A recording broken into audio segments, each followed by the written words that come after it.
Imagine bringing home net pay over $130,000 a year and you're broke. Bringing home over $11,000 a month and your ass is broke. Let's dive into it.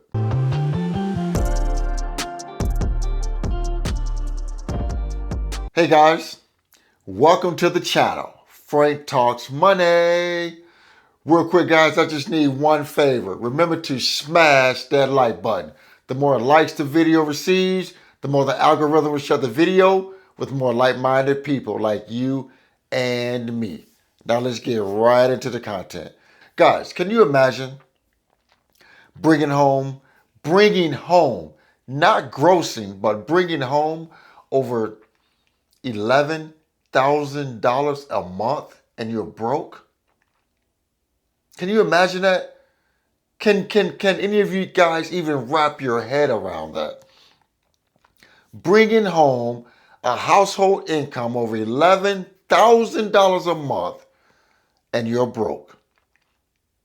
Well, I got a story for you. Well, I got a video for you and I'm going to react to it. Let's get right into the madness. You know what I'm worried about? You make $130,000 a year and you're freaking broke. That's what I'm worried about. I just got remarried in October. Between our combined finances, we're bringing in about $11,500 a month, and still feel like we can't. You know, I've only got about $3,000 in our savings, and not able to really contribute to retirement or anything like that. So trying to figure out how much debt do you have? So student debt, we've got about $140,000. Can you imagine that, guys? $11,500 a month household income between her and her husband, and they're broke. They have $3,000 in savings. I couldn't even imagine that. They are totally out of whack. Totally. But I guess we're about to see what they're doing with their money. Totally out of whack. This is crazy, ridiculous. $11,000 a month and they're broke with only $3,000 in savings? These people got life messed up. Let's see what they're into. Who's the lawyer? I'm the mental health therapist. Ah, okay. So I've got about 90. He has about 40, and that was, from his parents. $140,000 in student loans. Wow. That's a killer, guys. That is an absolute killer. Pushing him to go to college. So he has debt with no real... What other debt have you got? Nothing really to show for it. Car payments. How much? About $60,000 total in our cars. You owe $60,000 on your cars. Okay. And then we've got a mortgage that's got about $240,000. That's as far as debt goes.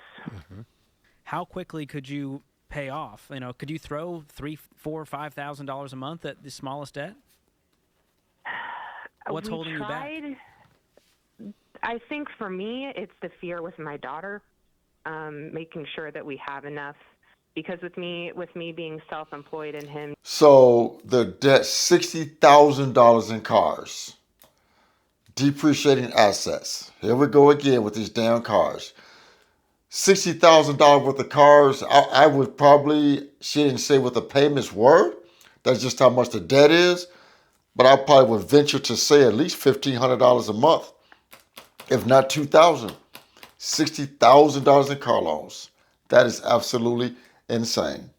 Doing construction and things like that, I get worried about catastrophic expenses. You know what I'm worried about? You make $130,000 a year and you're freaking broke. That's what I'm worried about. I think you need to be worried about that. You're driving cars you can't afford and you have a lifestyle that's absolutely asinine. And that's nothing to do with a 9-year-old. What does she need that's thousands of dollars a month worth? It's more just in case. Worship Dave Ramsey. You know what I'm worried about? Bringing home over $11,000 a month and you're freaking broke. What's going on? They got to come up with a plan with this real quick. Yeah. You know, Well, there's no bit, but you're not doing anything about it. You got $3,000. So that's a Right. complete red herring. That's absolutely you're doing nothing about that except creating anxiety. You guys have no idea where this money goes. right. And so we're going to get you on a detailed written budget. So here's the thing. What kind of mental health professional, what kind of work do you do? So I do counseling, like therapy, depression, anxiety, stuff like that. Okay. All right. And So she says she's worried about her daughter, but she only has $3,000 saved up. You worry about your daughter's security, but you only have $3,000? I could see if she was saying, well, I got 10,000 stacked away, 15, 20,000. So I'm not really attacking the debt because I'm worried about my daughter. But you only got $3,000 damn dollars. But you're worried about your daughter. In my opinion, you're not really worried about your daughter because you don't have much money saved up, right? Am I wrong here? so what you do is there's some parallels to what we do. So what I want to do here is I just want you to say, okay, if I hired you, you're a smart person. If I hired you, even though you're not a financial professional, it's because the stuff we're dealing with here is 6th grade math.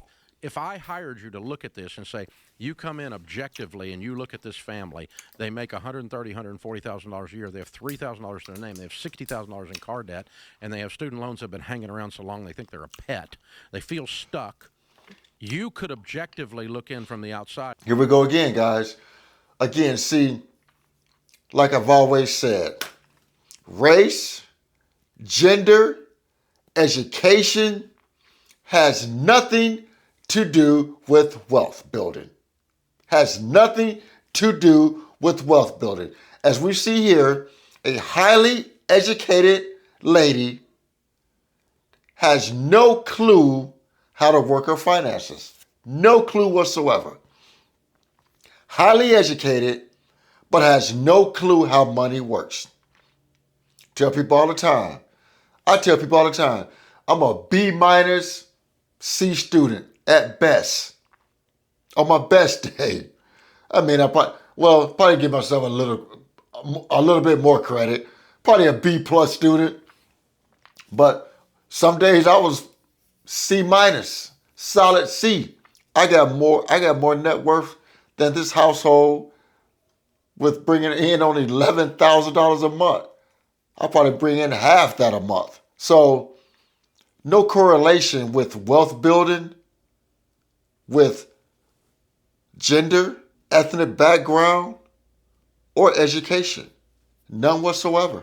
Like you do every day, and look at this the way George and I are looking at it right now going, these people need to tighten things up.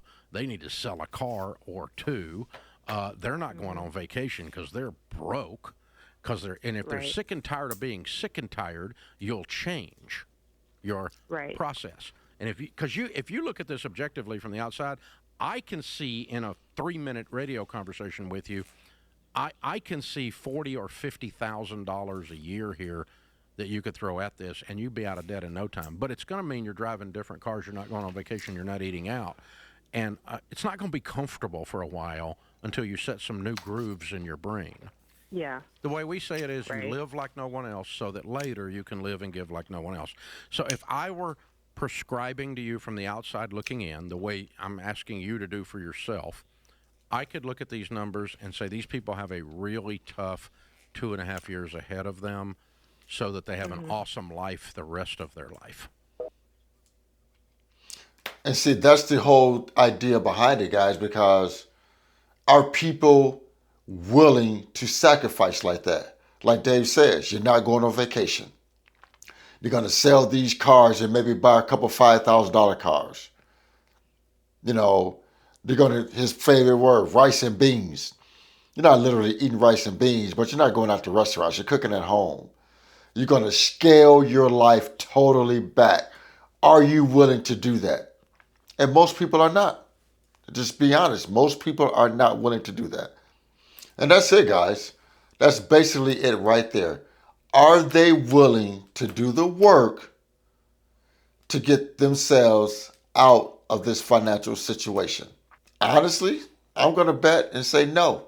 Dave is going to give them all the tools, offer them tools, but I guarantee you they won't do the work. They won't do the work. I hope they did it, but they probably won't. So guys, I just wanted to run that video by you guys and give my reaction to it. Because guys, when you want to get out of debt, it takes sacrifice, commitment, and dedication. And if you're not willing to take the bulls by the horns and do it, you'll never get out of debt. You'll never get out of debt. You got to be willing to you got to be willing to sacrifice and run with gazelle intensity, like Dave says. Otherwise, you stay in debt and you just keep going through life, paying these few bills, and never do anything great financially. So guys, remember to like this video, smash that like button, share the video, and most important, please consider subscribing to my YouTube channel, Frank Talks Money. And with that, guys, always remember, financial decisions you make today will impact your financial life tomorrow. Thanks for tuning in. Frank Talks Money. I'm out here.